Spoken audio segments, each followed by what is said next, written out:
ಕರ್ನಾಟಕದ ಒಂದು ಸಣ್ಣ ಹಳ್ಳಿಯಲ್ಲಿ ರಾಘವ ಎಂಬ ಹುಡುಗ ತನ್ನ ತಾಯಿಯ ಜೊತೆ ಬದುಕುತ್ತಿದ್ದ. ಅವರ ಮನೆ ಮಣ್ಣಿನಿಂದ ಮಾಡಿದ ಚಿಕ್ಕ ಗುಡಿಸಲು. ಮಳೆ ಬಂದರೆ ಮನೆ ಒಳಗೆ ನೀರು ಬರುತ್ತಿತ್ತು. ಊಟಕ್ಕೂ ಹಲವಾರು ದಿನಗಳು ಕಷ್ಟವಾಗುತ್ತಿತ್ತು. ರಾಘವನ ತಂದೆ ಅವನು ಚಿಕ್ಕವನಾಗಿದ್ದಾಗಲೇ ಸಾವನ್ನಪ್ಪಿದ್ದರು. ರಾಘವನ ತಾಯಿ ಜನರ ಮನೆಗಳಲ್ಲಿ ಕೆಲಸ ಮಾಡಿ ಜೀವನ ಸಾಗಿಸುತ್ತಿದ್ದಳು. ಒಂದು ದಿನ ರಾತ್ರಿ ತಾಯಿ ಹಸಿವಿನಿಂದ ಮಲಗಿದುದನ್ನು ನೋಡಿ ರಾಘವನ ಹೃದಯ ಒಡೆದಂತಾಯಿತು. ಆಗ ಅವನು ಮನಸ್ಸಿನಲ್ಲಿ ಒಂದು ನಿರ್ಧಾರ ಮಾಡಿಕೊಂಡನು. ನಾನು ದೊಡ್ಡವನಾಗಿ ನನ್ನ ತಾಯಿಯನ್ನು ಸಂತೋಷಪಡಿಸಬೇಕು, ಬಡತನವನ್ನು ಸೋಲಿಸಬೇಕು ಎಂದು ಆತ ಪ್ರತಿಜ್ಞೆ ಮಾಡಿದ. ಮುಂದಿನ ದಿನದಿಂದ ರಾಘವ ಶಾಲೆಗೆ ಹೋಗುವುದರ ಜೊತೆಗೆ ಸಣ್ಣ ಪುಟ್ಟ ಕೆಲಸಗಳನ್ನು ಮಾಡತೊಡಗಿದ. ಬೆಳಗ್ಗೆ ಪತ್ರಿಕೆ ಹಂಚುತ್ತಿದ್ದ, ಸಂಜೆ ಚಹಾ ಅಂಗಡಿಯಲ್ಲಿ ಕೆಲಸ ಮಾಡುತ್ತಿದ್ದ. ಕೆಲವರು ಅವನನ್ನು ನೋಡಿ ನಗುತ್ತಿದ್ದರು.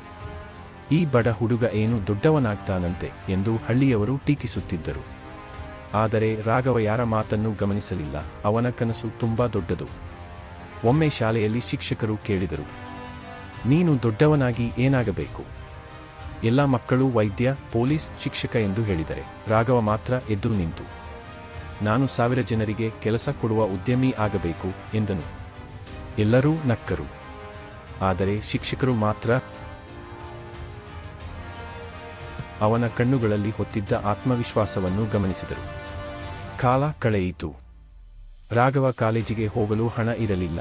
ಆದರೂ ಅವನು ಸೋಲಲಿಲ್ಲ. ರಾತ್ರಿ ಹೋಟೆಲ್ನಲ್ಲಿ ಕೆಲಸ ಮಾಡಿ ಹಗಲು ಓದುತ್ತಿದ್ದ. ಕಂಪ್ಯೂಟರ್ ಕಲಿತ, ವ್ಯವಹಾರದ ಬಗ್ಗೆ ಪುಸ್ತಕಗಳನ್ನು ಓದಿದ. ಒಂದು ದಿನ ಅವನು ಒಂದು ಚಿಕ್ಕ ಮೊಬೈಲ್ ರಿಪೇರಿ ಅಂಗಡಿ ಆರಂಭಿಸಿದ. ಆರಂಭದಲ್ಲಿ ಯಾರೂ ಬರಲಿಲ್ಲ. ಕೆಲವೊಮ್ಮೆ ಅಂಗಡಿಗೆ ಬಂದ ಒಬ್ಬನೇ ಗ್ರಾಹಕ ಕೂಡ ಹಣ ಕೊಡದೆ ಹೋಗುತ್ತಿದ್ದ.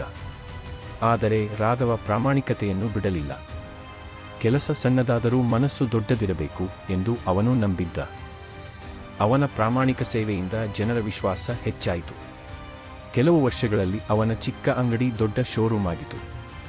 ನಂತರ ಮತ್ತೊಂದು ನಗರದಲ್ಲಿ ಹೊಸ ಶಾಖೆ ತೆರೆದನು. ಹೀಗೆ ಅವನ ವ್ಯವಹಾರ ರಾಜ್ಯದ ಹಲವು ಕಡೆ ವಿಸ್ತರಿಸಿತು. ಒಂದು ದಿನ ಅವನು ತನ್ನ ಹಳ್ಳಿಗೆ ಮರಳಿ ಬಂದ. ಅವನು ಹುಟ್ಟಿದ ಹಳೆಯ ಗುಡಿಸಲು ಇನ್ನೂ ಅಲ್ಲೇ ಇತ್ತು. ತಾಯಿಯನ್ನು ಹೊಸ ದೊಡ್ಡ ಮನೆಯಲ್ಲಿ ಇರಿಸಿದ. ಹಳ್ಳಿಯ ಬಡ ಮಕ್ಕಳಿಗೆ ಉಚಿತ ಶಿಕ್ಷಣಕ್ಕಾಗಿ ಶಾಲೆಯನ್ನು ಕಟ್ಟಿಸಿದ. ಆ ದಿನ ಹಳ್ಳಿಯವರು ಹೆಮ್ಮೆಯಿಂದ ಹೇಳುತ್ತಿದ್ದರು, ಒಮ್ಮೆ ಬಡ ಹುಡುಗನಾಗಿದ್ದ ರಾಘವ ಇಂದು 1000 ಜನರ ಬದುಕಿಗೆ ಬೆಳಕಾಗಿದ್ದಾನೆ.